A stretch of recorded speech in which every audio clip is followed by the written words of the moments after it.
Bonjour à tous, j'espère que vous allez bien. Merci d'être présent aujourd'hui à notre webinaire sur la culture sous abri avec les petits fruits et tout ça. On va laisser les gens rentrer tranquillement, pas vite. On va commencer dans environ 4 à 5 minutes là, sur le webinaire, là. Donc, on va laisser encore les gens entrer. On va commencer dans à peu près 4 à 5 minutes.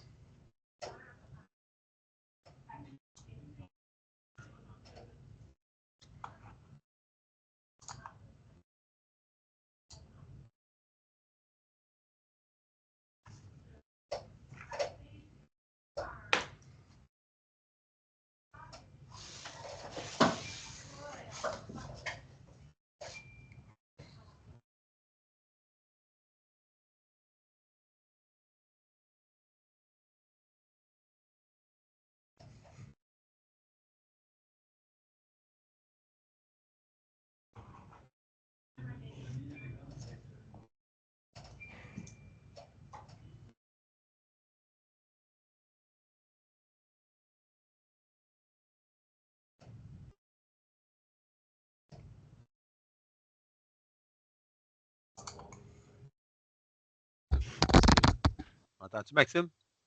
Oui, on t'entend bien, Alexandre. On ne te voit pas malheureusement pour le moment, mais on t'entend Ouais, bien. c'est ça. Ma caméra ne semble pas vouloir coopérer, mais le micro fonctionne, c'est le principal.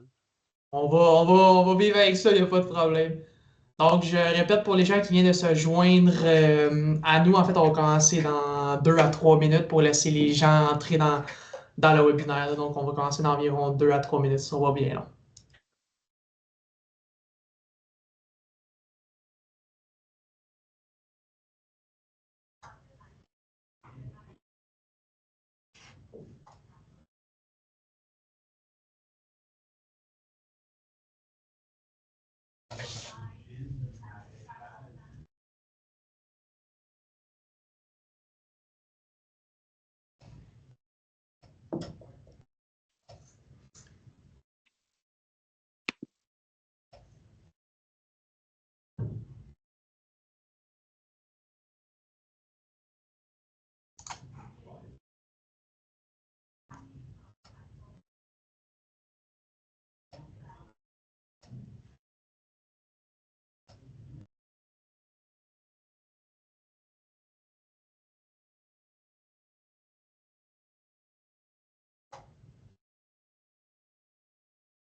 Parfait, donc Natacha, Alexandre, est-ce qu'on est prêt?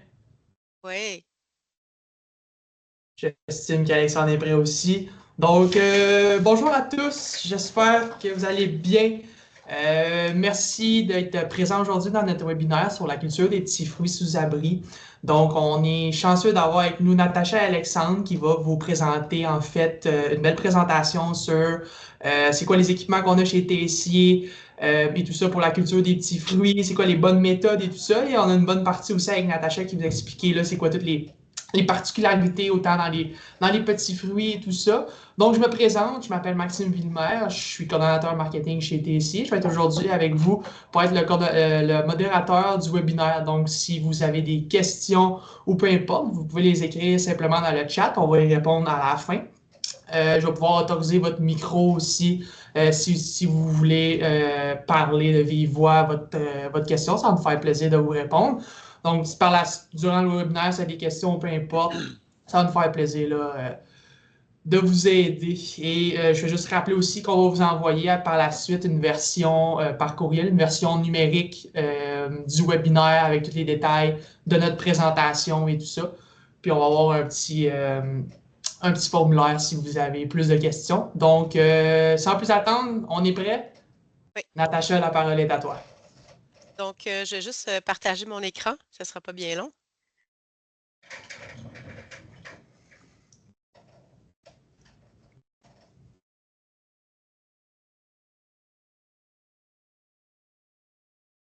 Je m'excuse.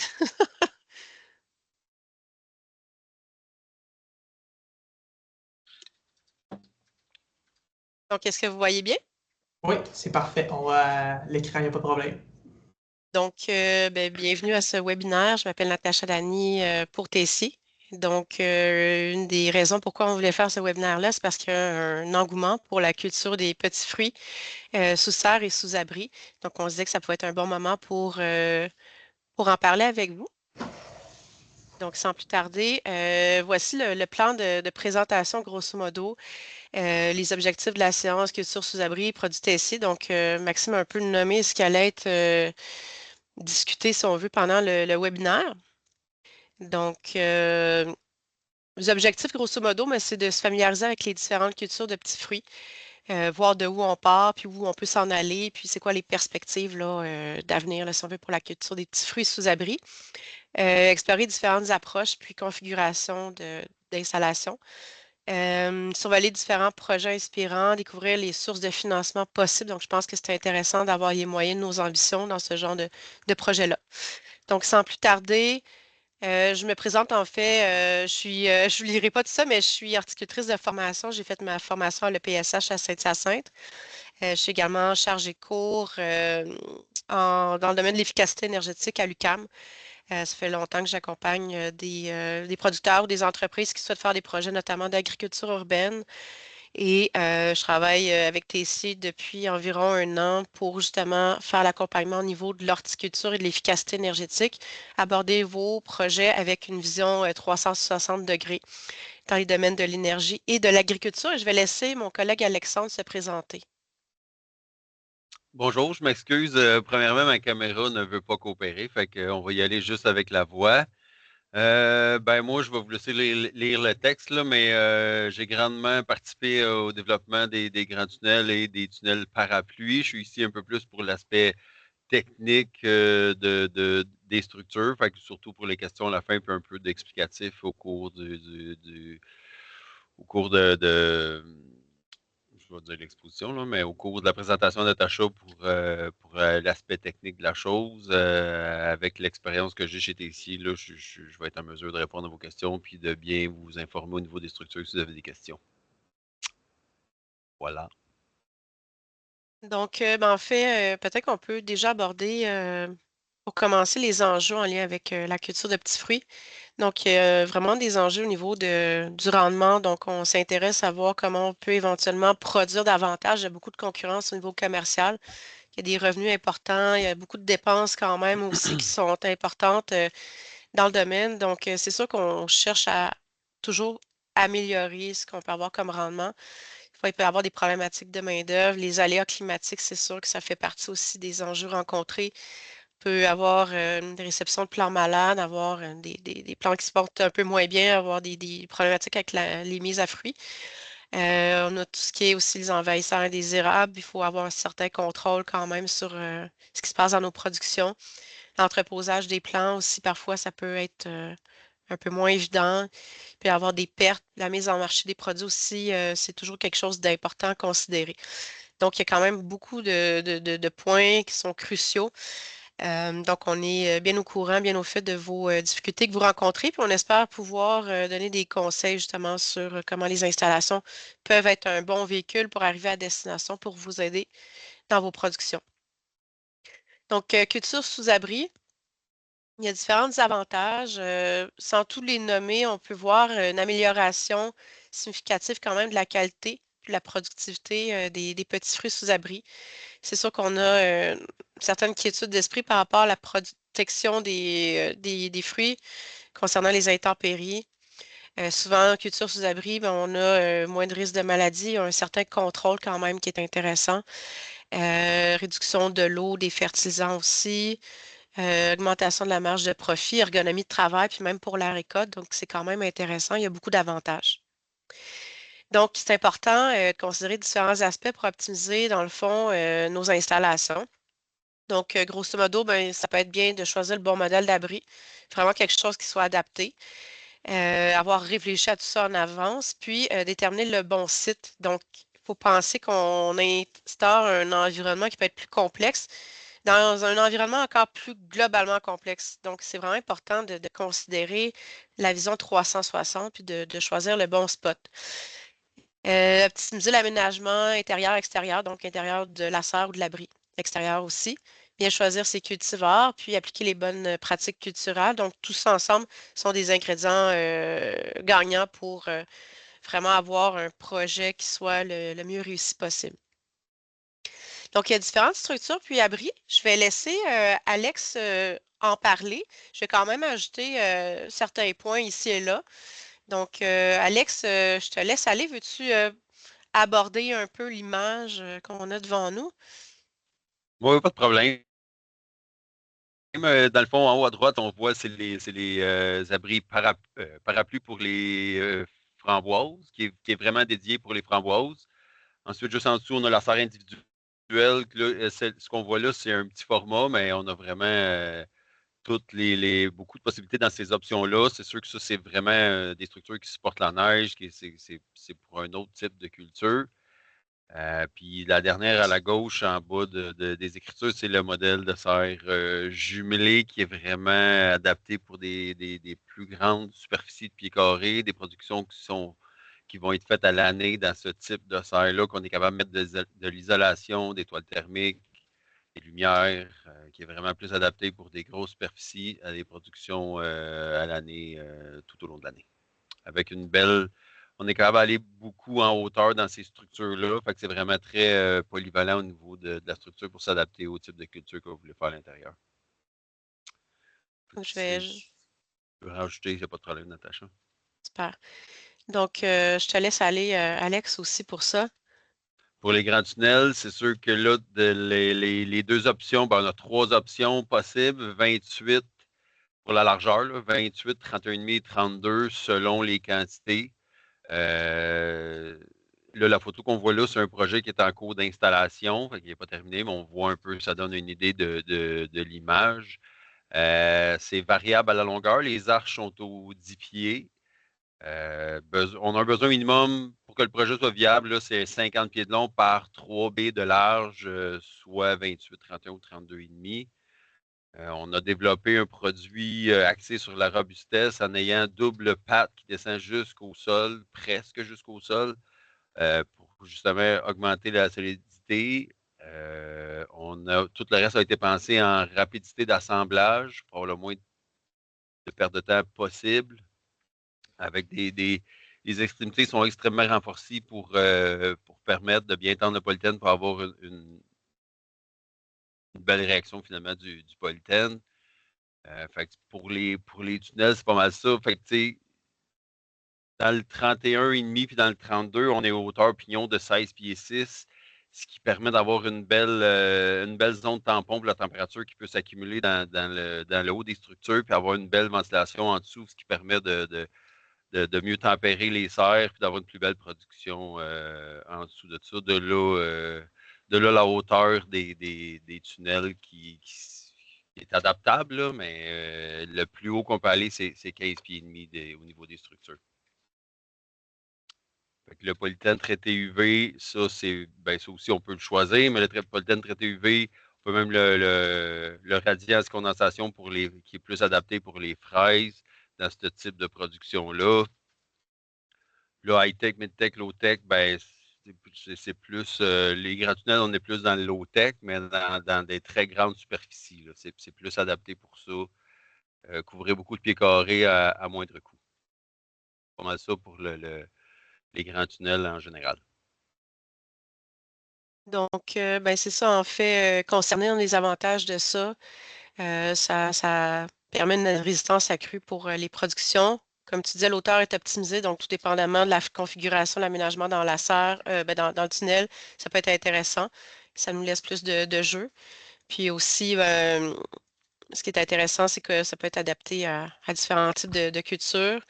Ça leur apporte une certaine protection, facile à ventiler. On peut ajouter aussi des couvertures flottantes, et chercher quelques degrés en dessous de ça, servir des poteaux pour du palissage, par exemple, pour de la culture de framboisier. Donc, il y a matière à composer, si on veut, avec la structure, puis de voir à optimiser nos plantations. Donc, c'est intéressant, puis on est content quand on a une certaine ergonomie de travail, puis une facilité à se déplacer entre les productions. Je vais te laisser pour les tunnels parapluies également, Alex. Oui, les tunnels parapluies, eux autres, comme je disais tantôt, c'est vraiment adapté pour les framboises. vous pouvez le voir, on a beaucoup moins de hauteur. Par contre, au pignon, on est à 12 pieds. Les rangs de framboises, ils sont dans les rangées de poteaux qui supportent la structure. Fait dans le fond, là, les poteaux, c'est 9 pieds d'espace entre les poteaux, parce que généralement, c'est ça qu'on veut avec les rangs de framboises sont installés aux 9 pieds. C'est une structure qui est vraiment, c'est ça, je disais tantôt, adaptée pour les framboises. Fait que c'est pas. On peut être beaucoup moins polyvalent en dessous de ces structures-là. Puis aussi, on ne peut pas rentrer avec la grosse machinerie, contrairement à un grand tunnel qu'on peut rentrer avec des plus gros tracteurs à l'intérieur sans problème.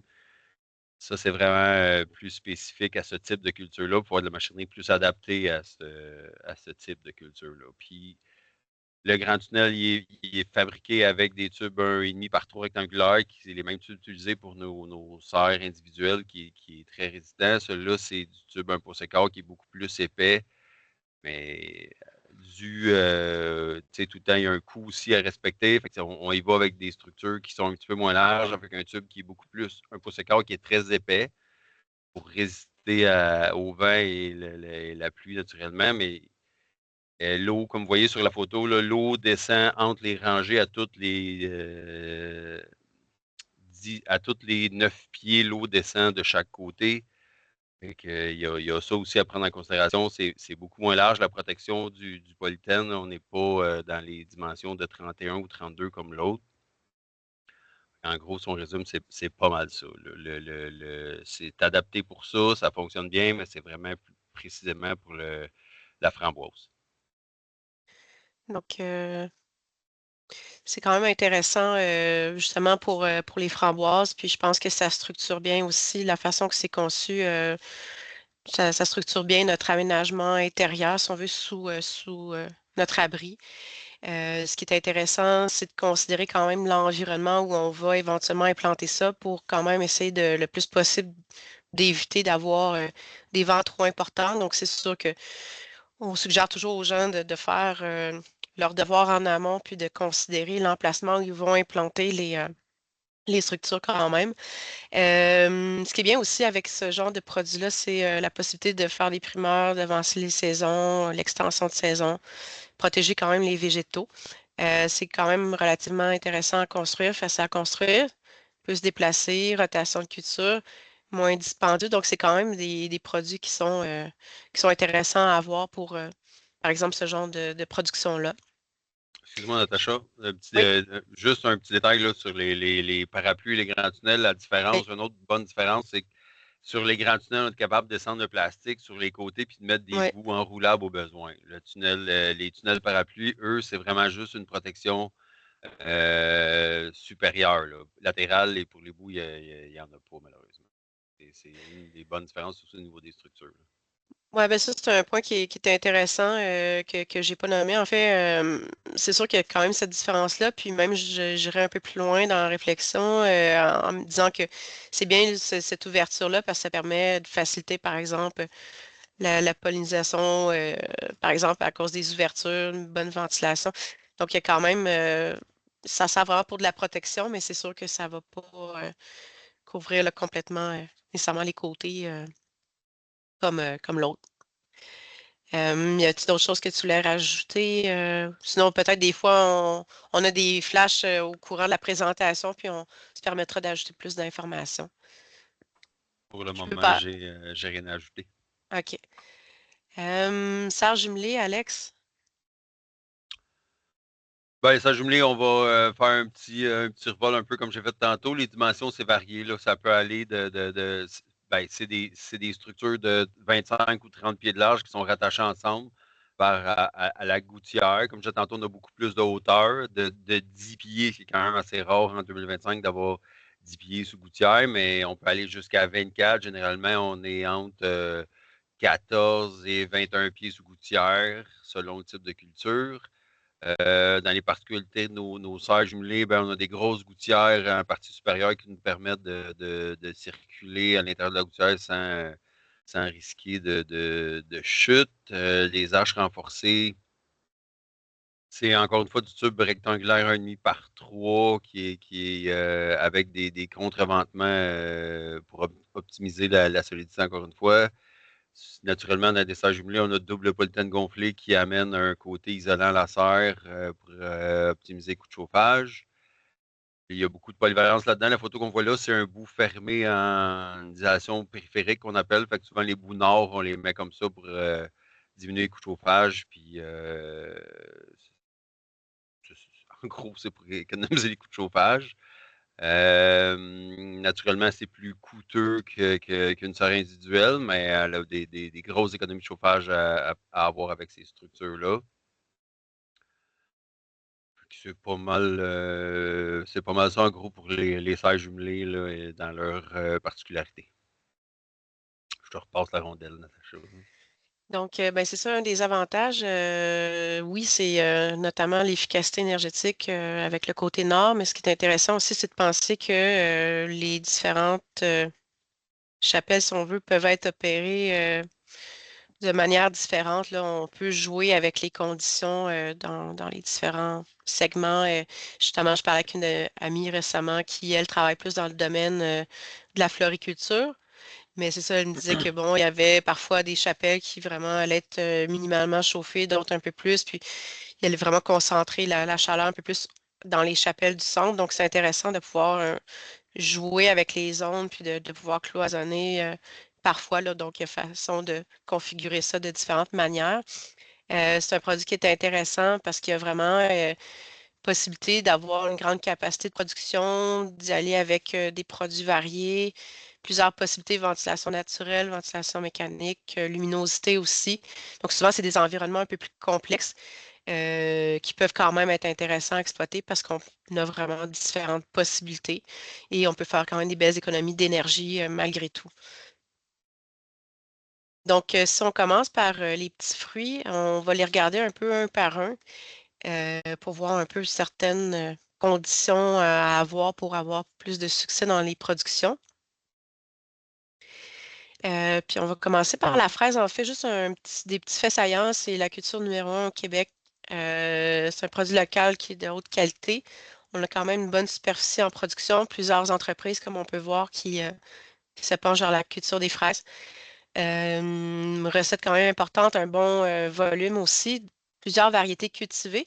Et on peut vraiment voir qu'on peut améliorer la densité puis avoir un bon rendement avec une culture sous serre. On peut facilement aller chercher un 15 kg au mètre carré. Donc, c'est quand même intéressant quand on prend le temps de bien planifier un projet. Donc, ben, les trucs de culture en sol, je pense que ça peut être intéressant de penser à comment on ferait ça naturellement pour voir, ben, on part de quoi, puis vers où on veut s'en aller, parce qu'il y a beaucoup de trucs qu'on va appliquer éventuellement aussi quand on fait de la culture sous abri. Des fois, on va y aller avec d'autres modes de production, mais toujours garder en tête quand même d'où on part. Donc, ben, c'est important de faire quand on fait de la culture en sol, un travail pour un amendement du sol un an d'avance, idéalement, puis voir faire du drainage là, en faisant de la culture sur but. Donc, le drainage est important pour prévoir là, certaines problématiques dans les productions. On veut, par exemple, éviter la formation de la glace au collet des plants, éviter certaines problématiques comme la flétrissure verticillienne. Puis on veut éviter aussi de peut-être implanter une production où on a eu comme des plantes framboisiers ou certaines solanacées. Donc, on veut éviter de faire des contaminations croisées. Donc, ça fait partie aussi des considérations quand on détermine un site de production. On peut faire un paillage durant l'hiver, puis faire la culture protégée sous abri aussi. C'est sûr que ça peut aider. Donc, il y aurait moyen d'abriter nos cultures qui sont en champ. Là, ce qu'on voit, c'est de la culture sous abri, plus qui n'est pas en culture plein sol, mais plus hors sol. Mais il y a différentes façons de faire de la production de fraises sous abri. Donc, truc de culture hors sol, ben, on suggère des tables de culture sous abri, des pots surélevés, gouttières à fraises. C'est important de placer le tout sous les bonnes structures, serre jumelée ou tunnel. Plusieurs font aussi de la culture de fraises de plus en plus dans dans des fermes, si on veut, des fermes verticales. Donc, ça peut être dans des milieux clos fermés où on va chercher à rencontrer les différentes conditions climatiques qui sont propices vraiment à la culture des fraises. Donc, c'est sûr qu'on va rencontrer les bonnes températures qui vont venir avoir une influence sur l'émergence des fleurs, la maturation des fruits. Donc, ça va être important de regarder le jour, la nuit, puis à différents moments. Ça va être quoi nos températures idéales? Voir aussi, ben, par exemple, ajouter du DEL quand on est à la phase végétative, puis l'induction florale. Donc, il y a quand même différentes considérations à voir. Mais si on prend le temps de bien se renseigner de son côté, ben, ça peut être intéressant de voir quel genre de culture de fraises on va avoir, puis comment on va s'y prendre pour se rendre à destination. C'est important aussi l'irrigation, fertilisation adaptée et une bonne ventilation, comme on voit ici, on a un ventilateur qui est vertical ici, en haut, comme des structures de notre abri. Donc, ici, on peut comparer, dans le fond, culture en pot ou en gouttière, des comparatifs. Donc, c'est sûr que c'est polyvalent, les deux. Culture en pot, ben, ça demanderait plus de pot pour une même surface de production. Gouttière, c'est plus étroit. On peut optimiser vraiment davantage notre aménagement, l'aménagement intérieur, si on veut, de l'abri.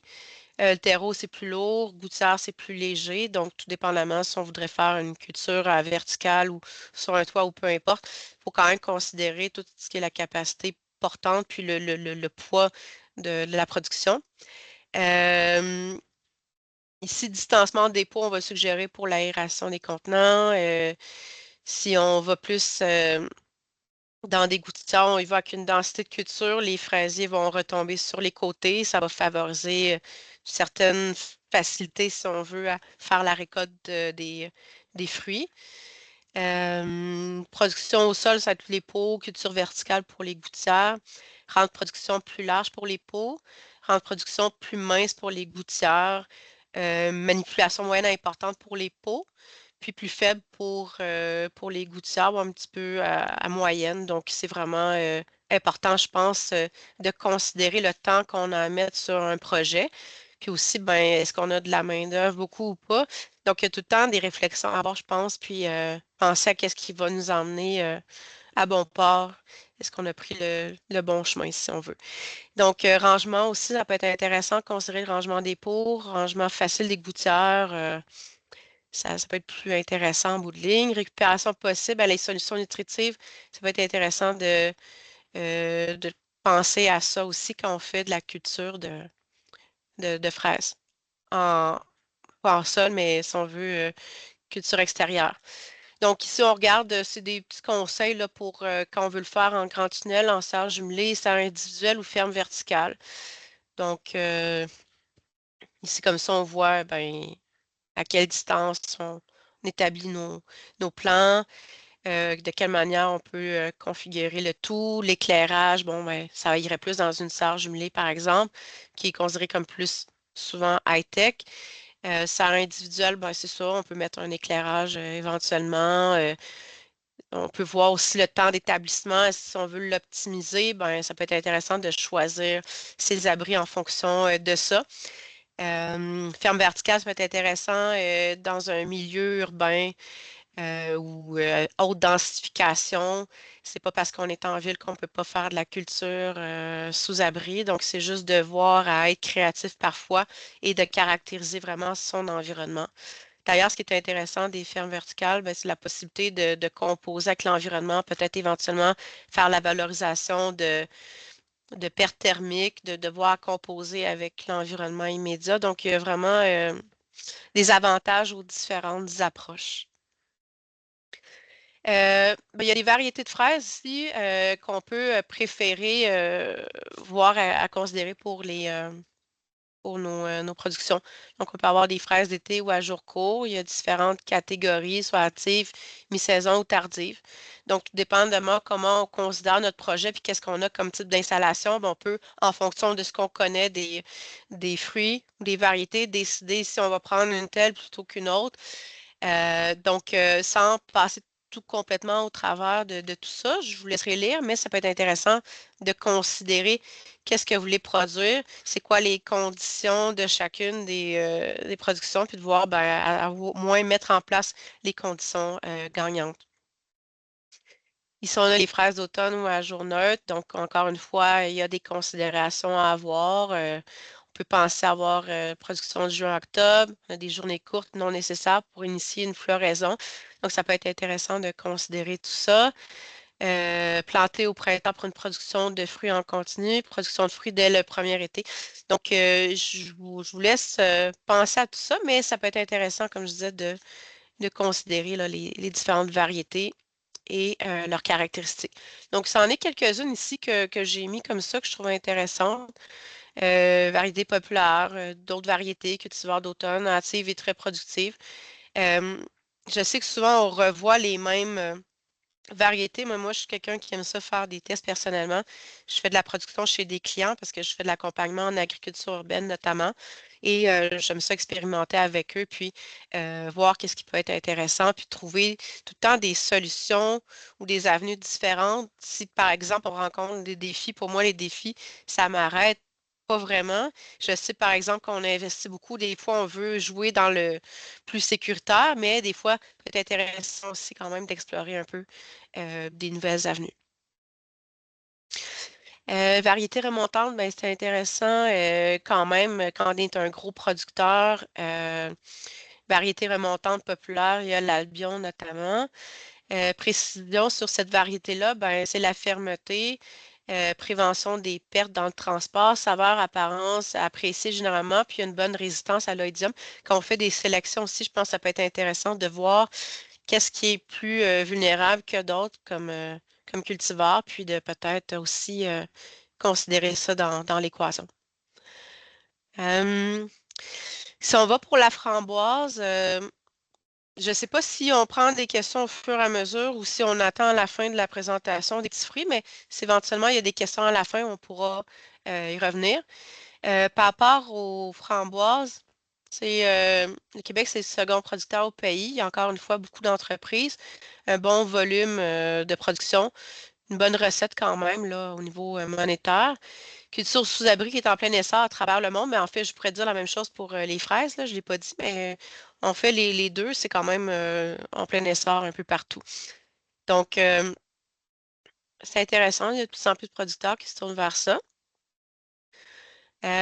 Pour les trucs de culture généraux par rapport aux framboises, c'est intéressant d'avoir des planches permanentes. C'est une dizaine d'années qu'on va pouvoir aller conserver généralement.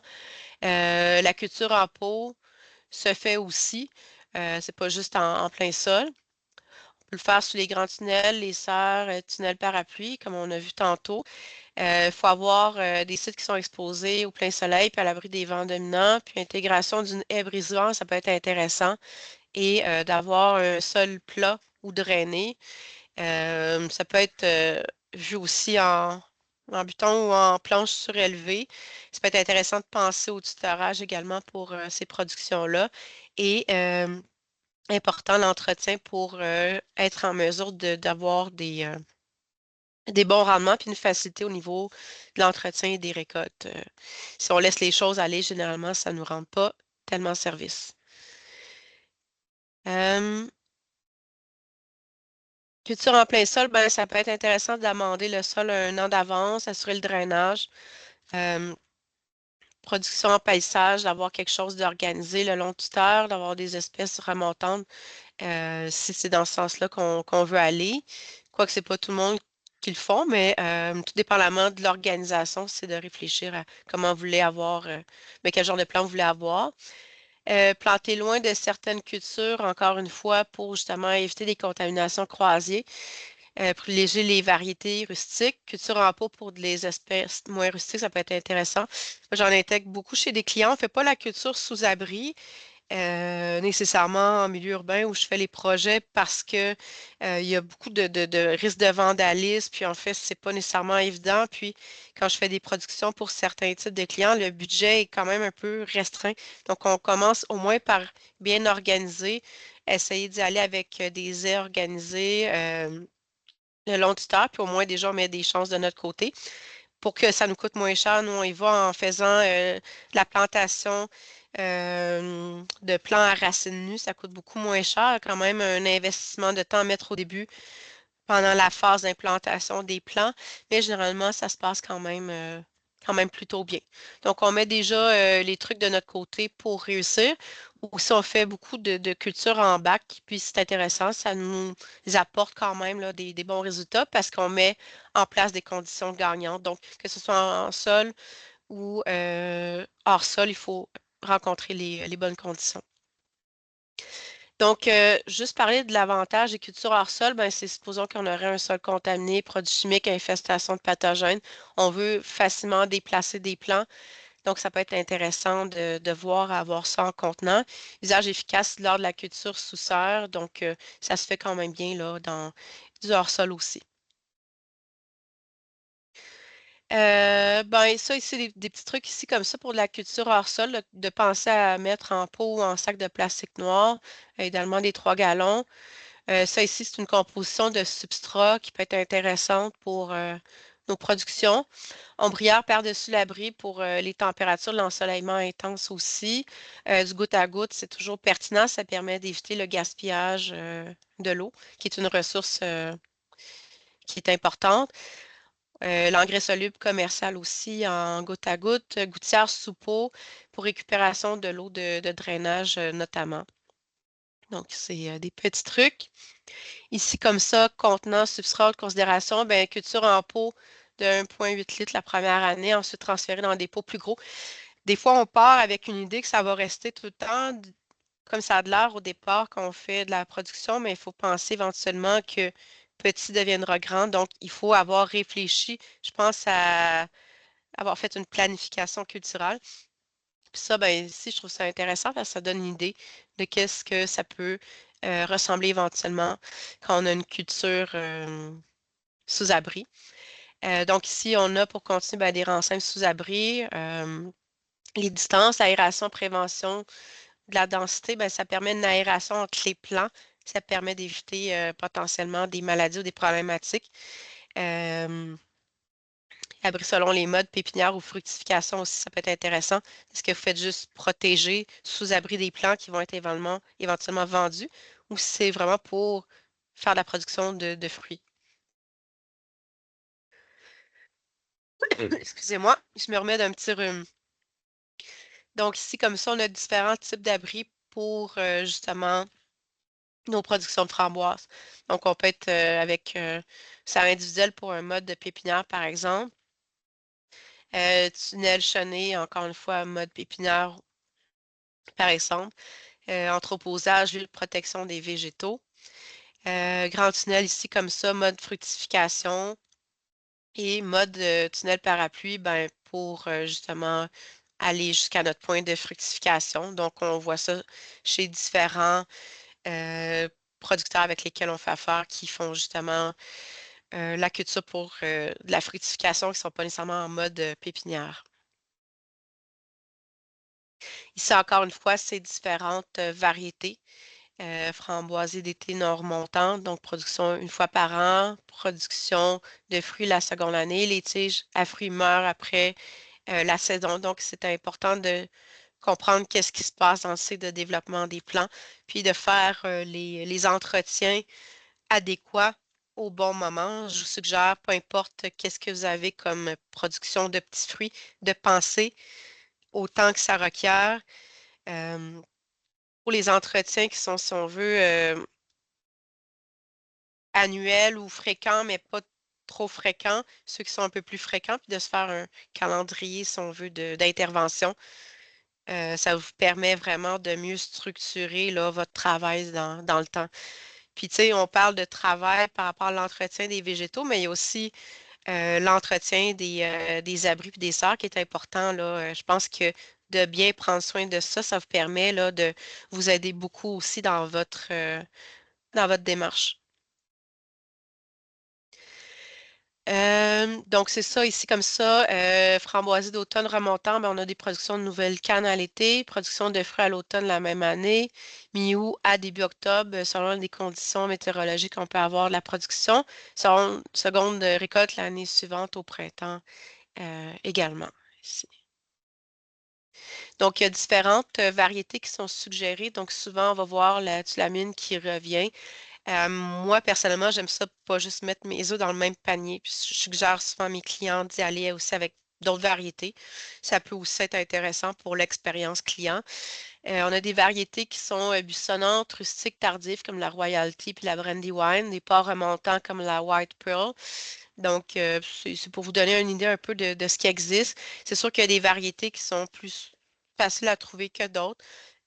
Puis en même temps aussi, quand on parle des plants racines nues, ben, il y en a des variétés aussi plus faciles à trouver que d'autres. Donc, ça dépend qu'est-ce que vous voulez partir, puis à quel stade vous voulez le partir. Sinon, ben, j'ai mis le bleuet. J'en vois pas tant qui font la culture de bleuet sous abri, mais je trouve ça intéressant quand même qu'on l'explore. J'ai vu quelques images là, sur Internet de producteurs, mais comme j'en ai vu moindre. Fait saillant sur le bleuet, ben, c'est intéressant aussi les recettes des bleuets.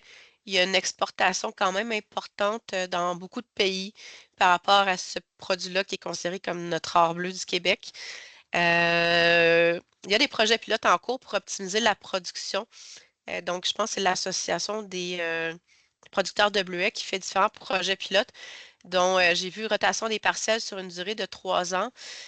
Donc, on fait une rotation qui est plus fréquente. Culture en pot aussi, qui est envisageable. Donc, voir à déplacer les pots. J'ai vu aussi des recherches sur justement l'établissement d'îlots, si on veut, pour les pollinisateurs, donc des îlots de biodiversité, voir ce que ça avait un impact vraiment sur les productions. Donc, il y a quand même un intérêt pour cette culture-là qui est pertinent.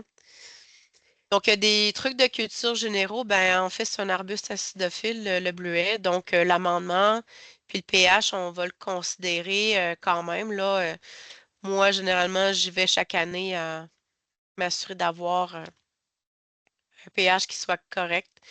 J'y vais avec différentes approches, que ce soit au niveau du paillage ou je demande mon amendement.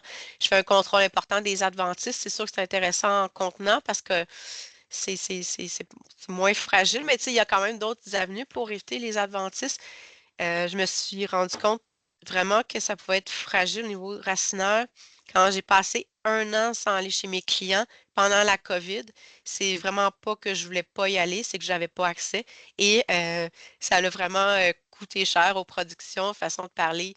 Ils ont eu de la misère. C'était pas nécessairement des plants qui est très matures. Ben, je veux dire qui étaient très âgés, donc ils ont eu de la misère. Donc, toujours faire un contrôle ça peut être important. Irrigation autour des plants, paillage pour l'humidité, contrôle des adventices. 3 cultivars différents aussi, ça peut être intéressant à considérer. Donc, on ne mettrait pas juste le même cultivar sur une zone de culture de bleuets. L'autre plante mellifère, essayer de protéger des vents, microclimat, bonne accumulation de neige autour du site. Culture sous abri, ben, qualité des fruits puis du rendement, je ne mettrais peut-être pas ça dans n'importe quel type d'abri, mais peut-être, je ne sais pas moi, sous, sous des tunnels parapluies, des choses comme ça. Prévention de la maladie, inspection visuelle, puis taille, c'est quand même important aussi pour la culture de bleuets. Même, je dirais, pour notamment aussi les framboisiers. En fait, il faut penser qu'il y a de l'entretien à faire après l'hiver. Toutes les branches cassées, il faut voir à ça. Tout ce qui est abîmé, c'est une porte ouverte pour la maladie. Donc, on fait généralement attention à ça. On nettoie aussi à la base des plants. Ça nous permet d'avoir une meilleure aération puis de prévenir aussi les maladies. Puis aussi, on veut rendre nos plants plus vigoureux. Donc, je pense que on doit leur apporter quand même un minimum d'amour pour les productions. Culture Hey, hors sol, ben oui. excuse Natacha, 2 secondes, là, juste apporter un petit fait, là, justement, Oui, sur il n'y a la pas de photo des problème. grands tunnels qu'on voyait tantôt, là, c'est exactement ça, des bleuets qu'il y a sous ces grands tunnels-là. Puis au final, ça va donner 96 000 pieds carrés de production de bleuets sous grand tunnel. Fait que, c'est quand même, ça va être une belle superficie. J'ai hâte de voir l'amélioration de sa production avec ce type de production-là, mais c'est juste, je voulais juste le mentionner, là, que la photo qu'on voyait tantôt des grands tunnels, c'était des bleuets qu'il y avait en dessous de ça. Là. OK. Bon, mais super, c'est intéressant. Puis c'est ça, on va voir qu'il y a quand même différentes cultures de bleuets qui sont possibles aussi. Donc, c'est quand même intéressant à juste envisager, même si vous ne voyez pas toujours ça, ou peut-être que c'est moins répandu. Des fois, on peut être des early adapters, ou je veux dire des gens qui décident d'emboîter le pas. Donc, je vous encourage à essayer de faire des nouvelles choses de votre côté. Juste pour revenir, la culture hors sol, ben, c'est intéressant parce qu'on a un contrôle sur le terreau, mais aussi au niveau de la production ben, je veux dire, au niveau des mauvaises herbes, ça peut être pertinent. Donc, généralement, on va mettre ça dans des contenants en plastique noir avec des poignées pour les cultures en pot. Il faut avoir quand même une bonne capacité parce que, bon, un plant de bleuet, ça finit par prendre un certain format. Il faut aussi adapter le drainage des trous sous le contenant. Il faut penser aussi que des fois, on peut avoir un assèchement plus rapide, généralement dans les cultures en contenant. Donc, goutte à goutte, ça peut être intéressant. Rotation de culture, ben, c'est en test, là, même pour les cultures en pot. On va voir ce que ça va donner dans le temps. J'ai hâte de voir, avoir un peu plus de data par rapport à ça. Hivernement des plants, j'ai vu différentes images où on voyait dans le fond, c'est les contenants qui sont en pot et on fait juste les pencher et on va les hiverner sous des toiles pour les protéger là, quand même jusqu'à un certain point. Ce qui est important de penser la culture en pot, c'est de faire attention au niveau des systèmes racinaires parce que ça peut être parfois fragilisé par justement le gel. Là. Puis c'est des contenants en plastique, donc voir à peut-être justement apporter un souci supplémentaire là, pour éviter là, d'avoir vraiment des risques trop importants de gel, vraiment mettre les conditions nécessaires, là, des abris, de l'isolation, des choses comme ça. Culture sous abri, ben, pour continuer pour le bleuet, ça peut être intéressant les abris pour les cultures en pot ou parfois en plein champ. Donc, les différentes configurations qu'on a pour les productions de bleuets, ben, c'est bleuetier nain en plantation intensive. Donc, c'est sûr que ça laisse un peu plus de jeu quand on fait de la culture sous abri, puis que ce n'est pas nécessairement des abris qui sont très, très, très élevés. On a des bleuetiers en corin pour une production à petite échelle, bleuetiers indigènes. Généralement, on voit moins de protection pour ça, mais c'était juste pour vous donner une idée, pour faire un comparatif. Donc, ce qui est important pour les abris à préconiser, ben, c'est les tunnels parapluies, les grands tunnels. Ça peut être intéressant pour protéger les variétés hâtives puis les variétés tardives. Donc, moi, c'est ça qui m'est venu intuitivement en tête. C'est en me disant que justement, ben, il peut y avoir des bris, je sais pas, de la grêle ou du gel. Donc, c'est sûr que, comme je disais tantôt, les blessures sur les arbustes ou les plantes, ça peut être des portes ouvertes à la maladie. Donc, ça peut peut-être un peu plus mettre les chances de notre côté de les protéger. Donc, j'imagine qu'il y aurait des tests à faire, puis de voir, de faire les comparatifs au niveau là, de l'état des productions, mais je pense que ça peut être intéressant à considérer. Puis les espèces naines puis buissonnantes qui sont intéressantes pour les abris plus bas, comme j'ai dit tantôt. Ici, c'est différentes variétés. Je m'excuse. Donc, des espèces hâtives comme Brunswick, supérieure, Spartan, production en mi-saison, mais en fait, fructification comme le Blu-ray Patriot. Et puis, on a des cultures plus tardives comme le Blue Crop puis le Elliott. Donc, ça peut être intéressant, comme je disais tantôt, d'avoir 3 variétés différentes pour favoriser pollinisation et production de fruits. On a des 3 en 1 qui existent, mais c'est souvent, comme j'ai vu à différents endroits, peut-être un peu plus chérant. Puis je pense que ça peut être intéressant vraiment de peut-être configurer le site de manière à avoir 3 variétés distinctes, mais sous un même emplacement plutôt que peut-être du 3 en 1. Des exemples de projets, je vais te laisser parler, Alex, du premier projet si tu veux.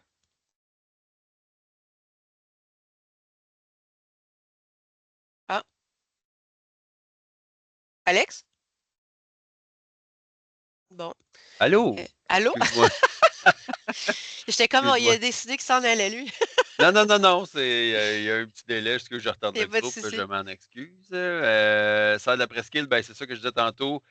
C'est en cours d'installation. Présentement, on voit les ancrages sont installés jusqu'au bout de la rangée, mais là, les structures s'en viennent tranquillement pas vite. Mais lui, c'est ça, c'est des bleuets en plein champ qui voulait avoir de la primeur puis augmenter sa capacité de production. Puis là, c'est lui je parlais de 96 000 pieds carrés. Là, on en voit juste 4, là, mais il va avoir un total de 6 rangées de 32 pieds de large par 505 pieds, 500 pieds de long. Fait que c'est vraiment tout son bloc de bleuets qu'il veut protéger. C'est ça. Fait que pour ce projet-là, là, ça c'est en cours d'installation, mais j'ai hâte de voir pas le résultat des grands tunnels, mais le résultat de son amélioration de production avec sa protection de culture. Là. Puis lui aussi, il va avoir les bouts fermés, fait avoir de la chaleur plus tôt en saison pour devancer la production puis augmenter. C'est parce que c'est pas un secret, là, la primeur, en début de saison, tout le monde est bien excité d'avoir des petits fruits. Fait que si on est capable de chercher plus de primeur égale plus de vente et de rendement. Fait que c'est le côté qui a décidé de miser de ce côté-là pour les serres de la presqu'île. Est-ce que je vais poser des questions là, parce que je suis toujours un peu avocat du diable là-dedans, mais est-ce que pas mal la totalité de sa production va être sous abri? Il y a une portion déjà qui est en plein champ de son côté qui va rester juste comme non abritée?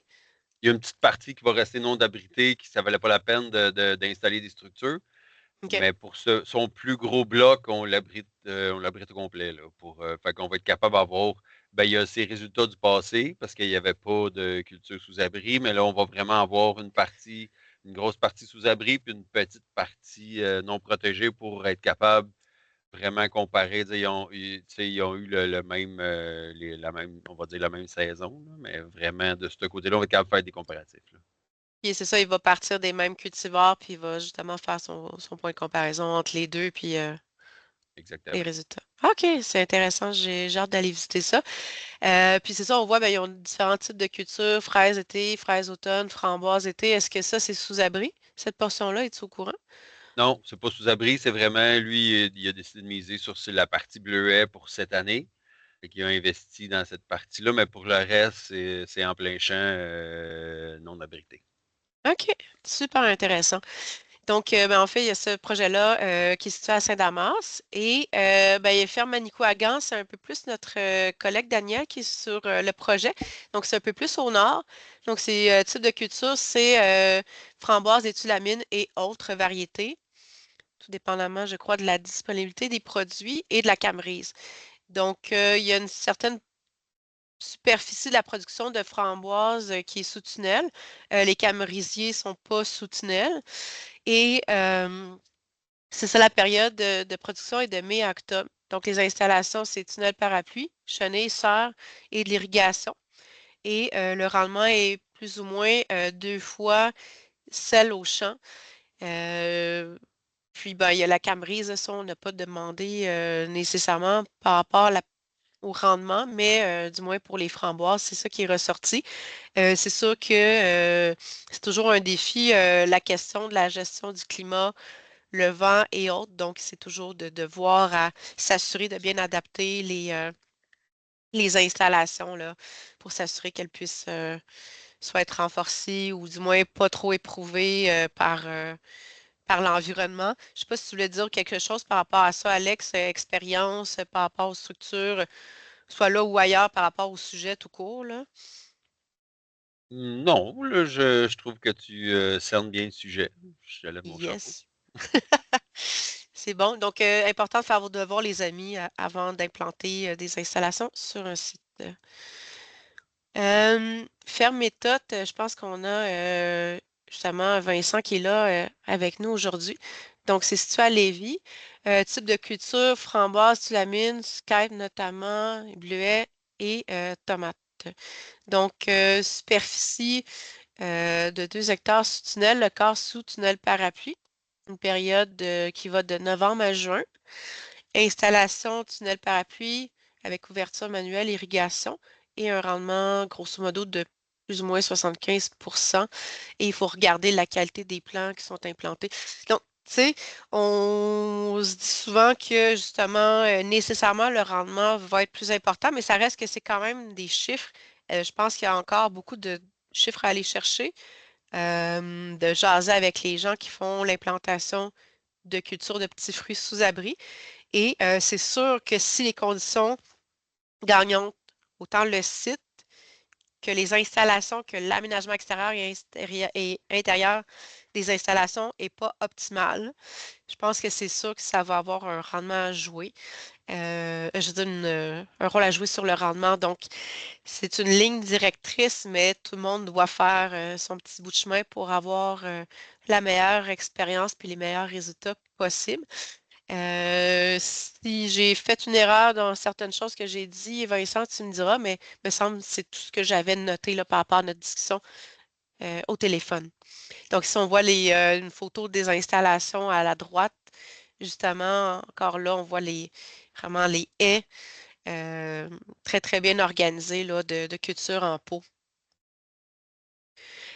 Pour les aides financières, ben, j'ai mis Fonds Éco-Leader parce qu'au niveau des pratiques plus environnementales, c'est intéressant.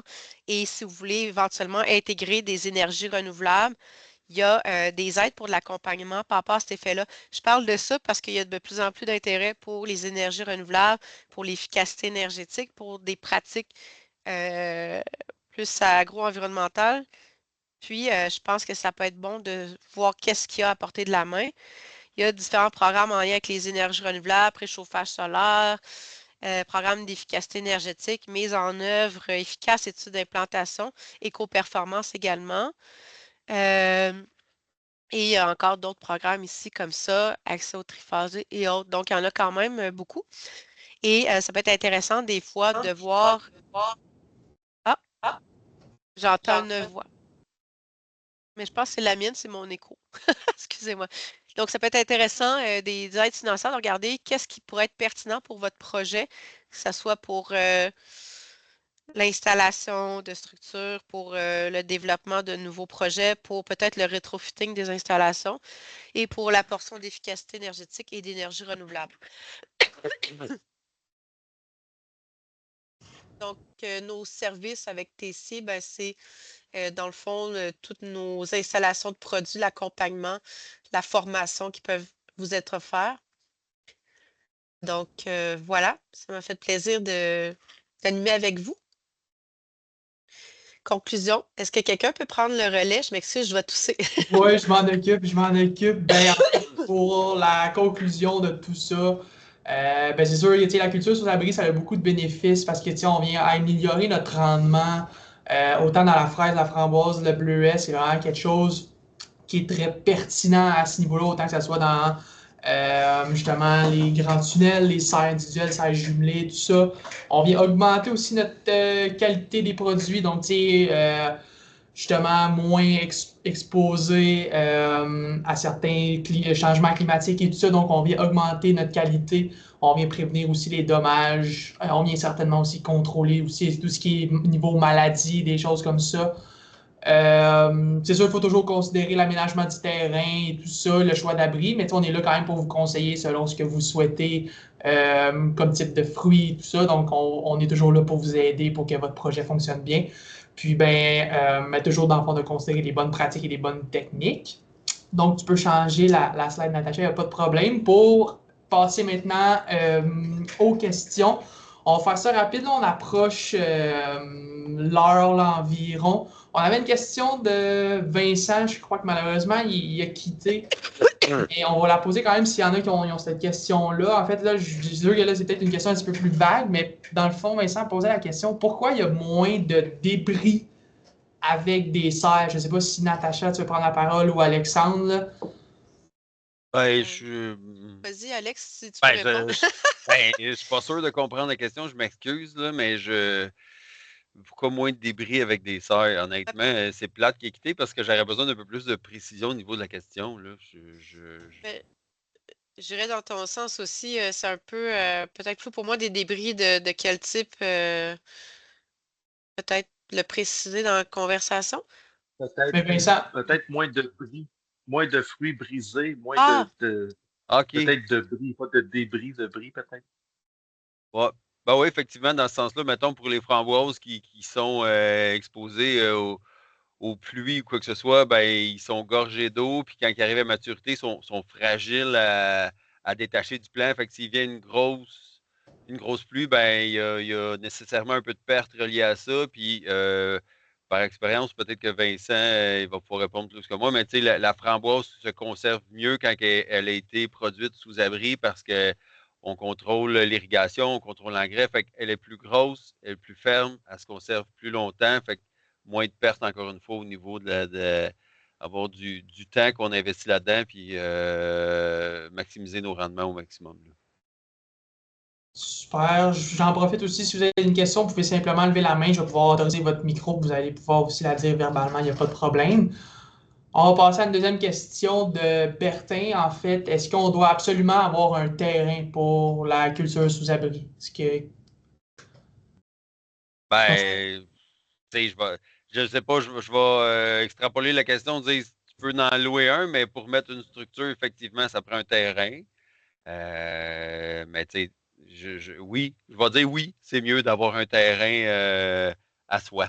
Je vais répondre comme ça. Euh, Exact. Est-ce que je peux nuancer la réponse de mon côté? Ce que j'aimerais ajouter, là, c'est que dans le fond, ça dépend genre de structure que tu as. Tu sais, il y a des structures que c'est un peu plus difficile à défaire. Supposons que tu as un bail locatif avec un producteur, ben éventuellement, peut-être que ça va être plus difficile de déplacer certaines choses. Donc, c'est de penser à tout ça dans le temps.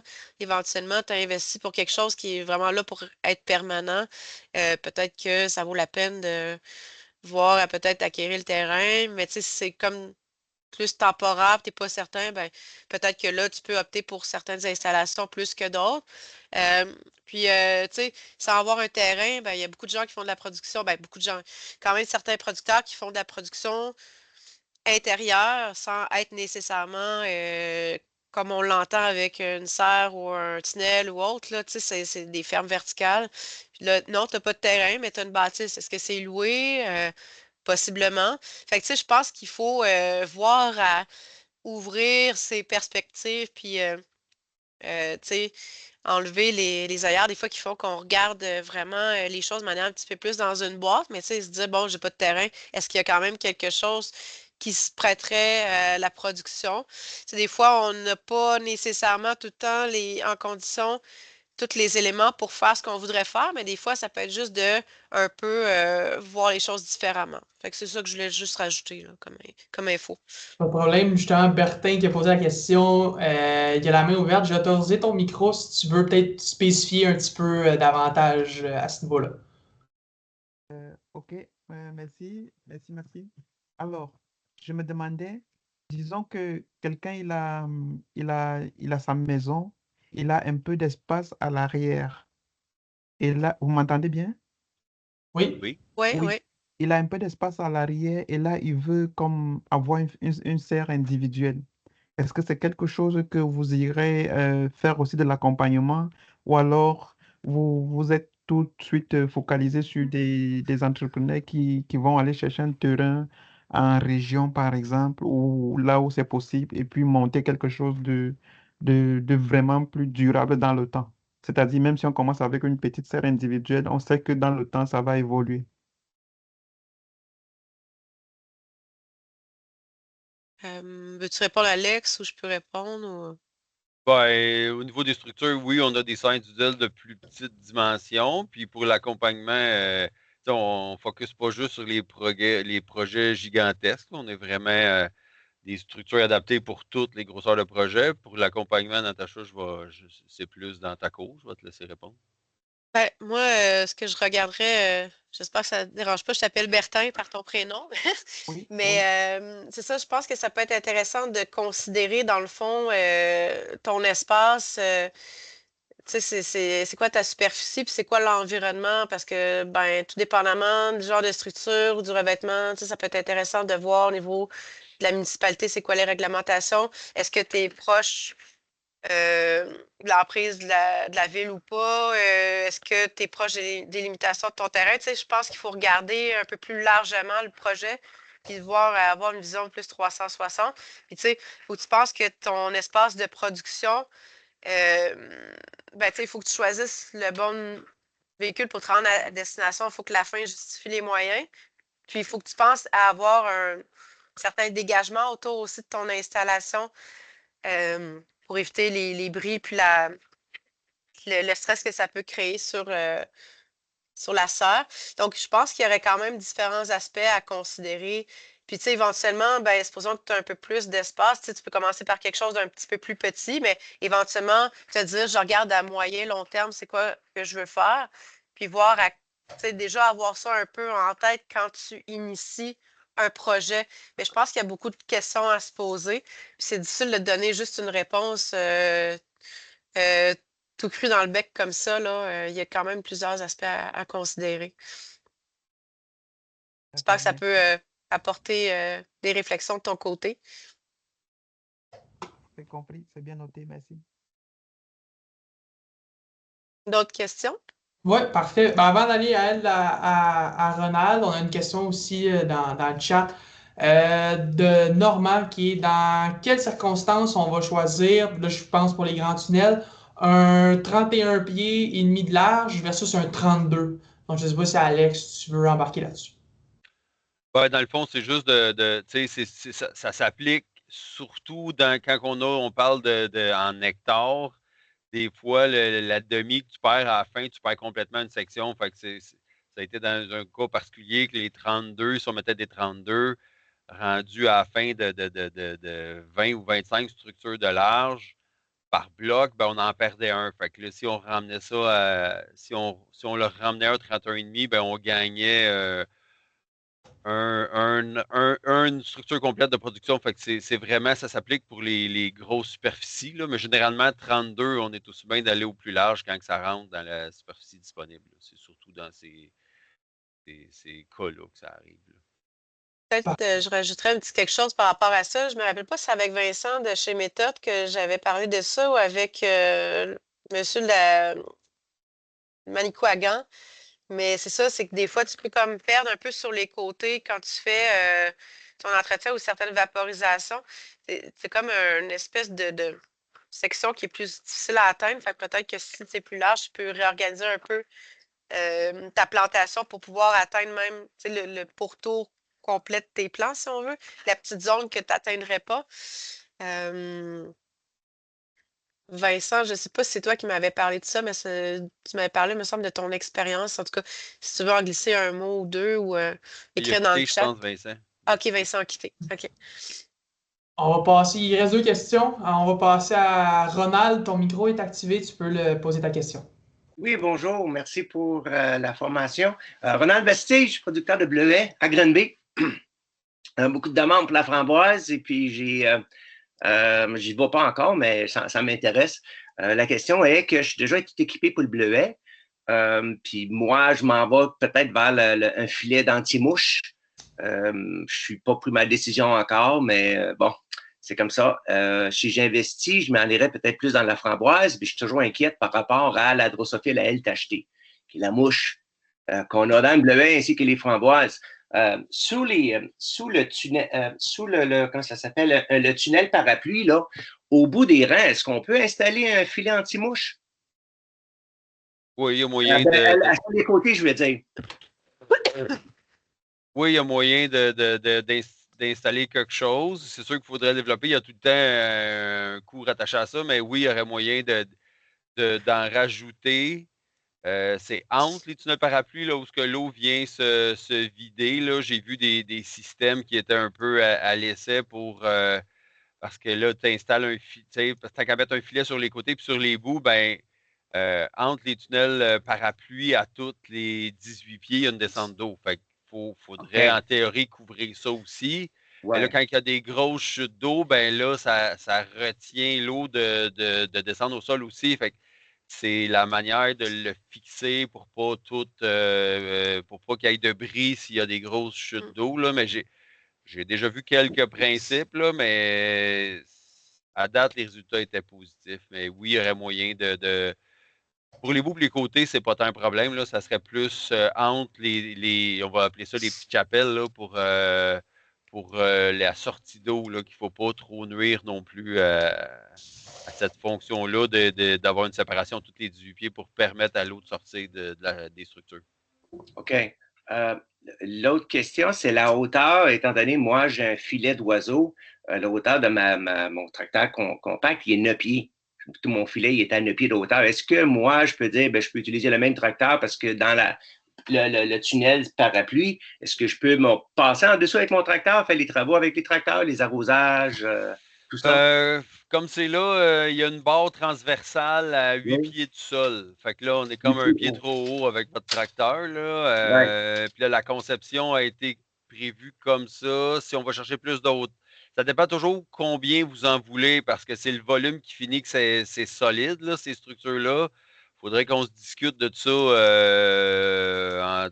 par téléphone ou si vous êtes à Granby, c'est le fun, vous n'êtes pas trop loin. Là. On pourrait se rencontrer puis élaborer un plan de match avec ces structures-là, parce que d'emblée, ils sont à 8. OK, ils sont à 8. OK. Ben, aux pignons, ils sont plus hautes que ça, mais la barre transversale, on se rencontrera puis je vais vous montrer, là, vous allez comprendre, mais il y a une barre transversale qui limite l'accès à la machinerie à 8 pieds de haut présentement. Là. OK. Ouch. OK, ouais. OK. Ben, je vous dis pas que ça se fait pas. Si vous me dites j'en veux 22 de large ou 10 de large, ben vu que le volume va faire la force pour un pied de plus, il y a toujours moyen de rajouter des braises et être sûr que ça fonctionne bien. Là. OK. OK. Sinon, OK, c'est bon. L'autre question, c'était peut-être dans la même chose. J'ai déjà parlé avec vous, savoir, est-ce que vous faites la recherche sur les serres qu'on appelle le modèle des serres qui sont en Chine, dans lesquelles ils sont enterrés, comment on appelle ça, une serre sous terre? Est-ce que vous avez commencé à faire des plans? Donc, le côté nord, il est carrément enterré, puis on cultive dans le sol, on utilise le sol l'hiver pour chauffer, puis l'été, ça refroidit la serre. Est-ce qu'on a des plans pour ça au Québec? La solaire passive? Là? Oui, solaire passive, oui. Puis la serre est dirigée du côté sud-est, puis ton côté nord, il est enterré. Là.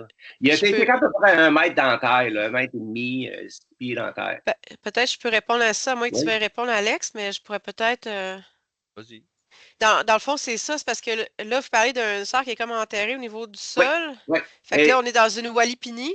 Oui, c'est ça. Puis l'autre que vous parlez, comme le mur côté nord, c'est davantage comme un mur de soutènement où il y a une portion qui est enterrée, si on veut, puis on est plus dans le solaire passif, là. Oui.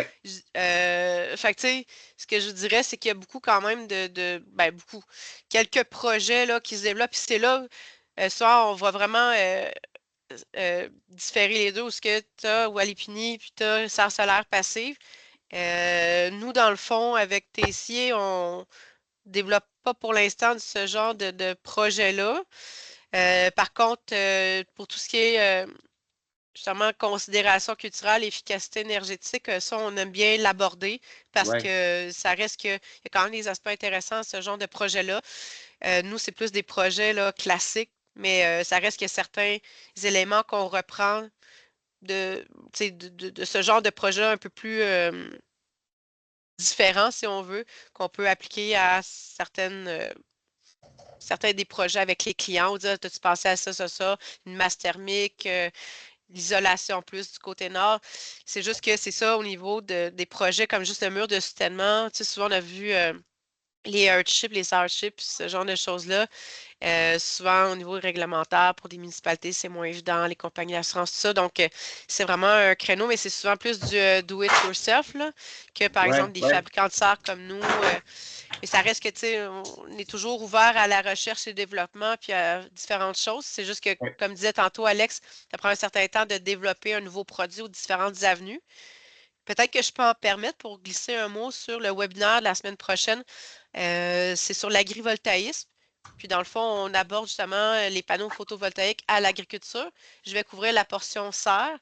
Mes collègues de Sunbird, de 3IT Énergie de l'Université Sherbrooke et d'énergie solaire Québec vont aussi aborder le sujet. Donc, on est plusieurs à se pencher sur les meilleures pratiques ou des avenues alternatives par rapport à déjà ce qui se fait, mais c'est quand même, ça prend du temps à développer, là. Oui.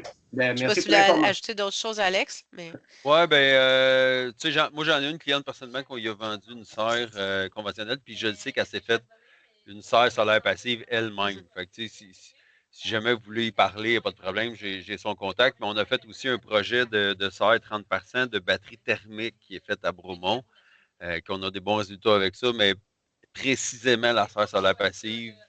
Tu sais, on n'est pas une multinationale, là, fait qu'il faut choisir un peu nos projets. Ouais. Fait que ben, il y a de plus en plus d'engouement, mais on ne peut pas dire qu'on fait de recherche intensive là-dessus présentement. ben, souvent, c'est des produits qui sont quand même des projets assez dispendieux. La capacité de production, même si c'est densifié, pas nécessairement importante. Je veux dire, pour peu de superficie couverte, tu as déjà déboursé beaucoup. Donc, moi, j'en ai visité je ne sais pas combien parce que j'ai fait ma maîtrise CSR depuis 2012. Je visite des projets de serre. Puis, tu sais, il y en a beaucoup des petites serres solaires passives ici et là, mais de là à dire que comme producteur, je voudrais me lancer dans les bâtiments de serres solaires passifs, tu sais, peut-être j'emprunterais certains éléments, certains aspects d'un projet, mais c'est ça, c'est des projets qui coûtent quand même assez cher. Puis souvent, les gens qui font construire ce genre de projet-là font eux-mêmes, puis le font avec les gens de la communauté, puis se font donner beaucoup de produits, puis il y a beaucoup pas de marketing, mais voyons, comment dire, des gens qui disent, voyons, comment t'appelles ça? Euh, Pas des bailleurs de fonds, euh, j'ai un blanc de mémoire sur le Subventions? mot. Hein? Pas des subventions, non? Non, non, mais tu sais, quand des fois, tu veux faire Des voir dons. ton nom, Ah, OK, des des dons, puis commandites. des Des commandites, commandites. c'est ça le mot que je cherchais. Donc, il y a beaucoup de ça.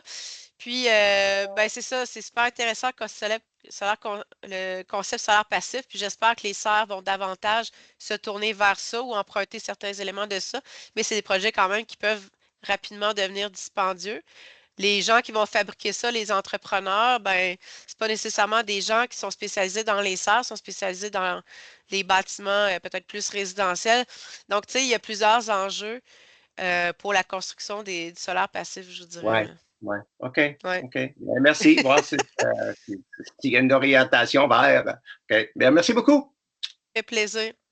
Parfait. On va aller à la dernière question. On va faire ça rapidement. Là, on a dépassé un petit peu, mais c'est bien correct. La question elle vient de Laurent. Il pose la question, quelle est la meilleure orientation pour les serres tunnel parapluie tunnel? Est-ce qu'on les place en fonction des vents dominants ou plutôt en fonction du soleil? Donc, c'est quoi un peu la meilleure orientation? Puis, je vais poser toute la deuxième question, qui est dans le fond, à quelle fréquence on change le plastique? Tu réponds, puis je pourrais compléter, Ouais. mais vite cette fois-là. Ben, pour l'orientation, là, parapluie, grand tunnel, c'est sûr que tu sais, c'est des structures avec. Il y a toujours l'option d'avoir des bouts ou pas de bouts, mais si tu n'as pas de bout, tu sais, il n'y a pas. J'irais quand même les bouts nord-sud, là, mais tu sais, c'est pas des structures qui génèrent beaucoup d'ombre versus une serre ou une serre jumelée. Fait que j'irais est-ouest, mais c'est pas les bouts nord-sud, mais j'irais pas avec à tout prix, là, parce que justement, c'est des structures qui ne génèrent pas beaucoup d'ombre.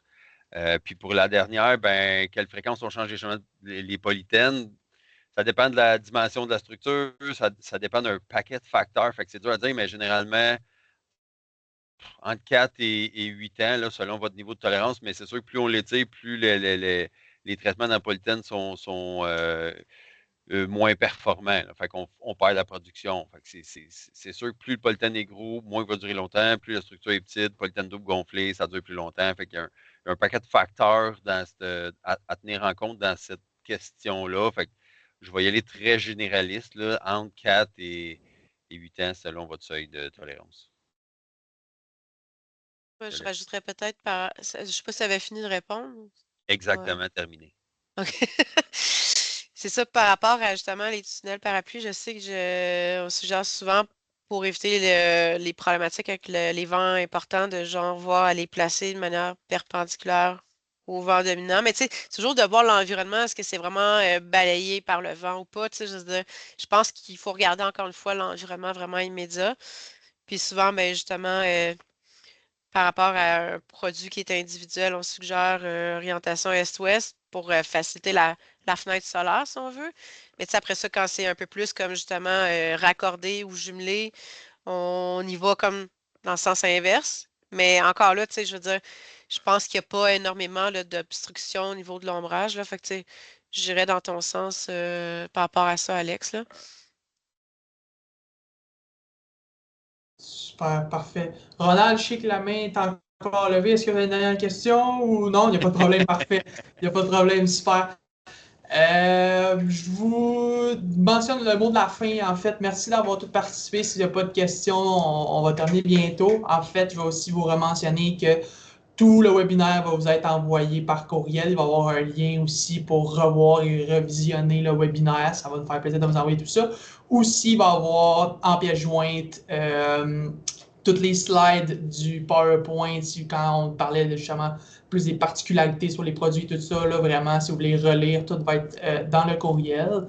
Donc, en mon nom, Maxime Hubert de GTC, Natacha et Alexandre, ça nous a fait plaisir aujourd'hui d'être avec vous sur la culture des petits fruits sous abri. N'hésitez pas si vous avez des questions, quand je vous envoie un courriel, il va y avoir un petit lien pour si vous avez plus de questions. Sinon, vous pouvez juste répondre à mon courriel si vous voulez prendre un rendez-vous avec nous. Si peu importe, vous pouvez nous appeler aussi, ça va nous faire plaisir de vous aider. Donc, merci beaucoup à tous et bonne journée. Au revoir, merci.